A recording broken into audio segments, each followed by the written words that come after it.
D'abord,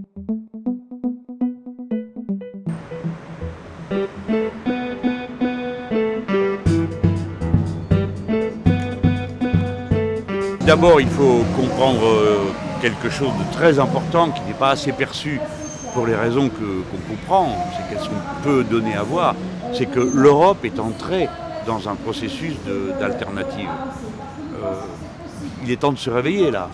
Dans toute l'Europe de l'Est et du Nord, les peuples ont déjà commencé à rejeter les vieux partis de l'alternance, c'est-à-dire les conservateurs à bonne conscience et les soi-disant sociodémocrates à bonne conscience également, et cherchent des issues. Alors, dans l'Europe du Nord et de l'Est, ce sont des issues nationalistes et d'extrême droite, et dans l'Europe du Sud, ce sont des alternatives progressistes. Mais le chemin, la marche vers les alternatives est commencée. Donc pour nous, la question qui se pose, c'est le choix que vont faire les peuples entre les deux grandes options, c'est-à-dire l'option progressiste, sociale et humaniste, qui consiste à dire on va essayer de reprendre pied et créer une société vivable.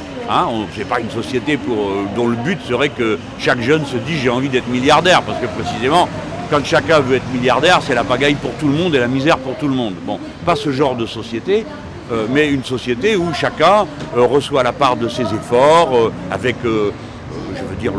pas des choses extraordinaires, pouvoir aller à l'école et il y a des professeurs, être soigné quand on est malade, quand on est ancien et qu'on veut se reposer, pouvoir arrêter de travailler, des choses normales, décentes, on va dire, et pas des choses obscènes comme l'accumulation de la richesse et des biens.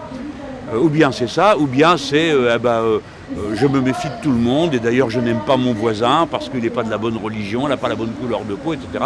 Quelle alternative proposée par les extrêmes droites. Mais ce qu'il faut qu'on dise vraiment à tout le monde, c'est ça y est, c'est commencé, et maintenant nous sommes les protagonistes d'une immense histoire en Europe. Alors évidemment en France on ne vous le dit pas trop, on continue à vous occuper avec des faits divers graveleux, scandaleux, ou des histoires qui vous poussent au racisme et à la haine des autres.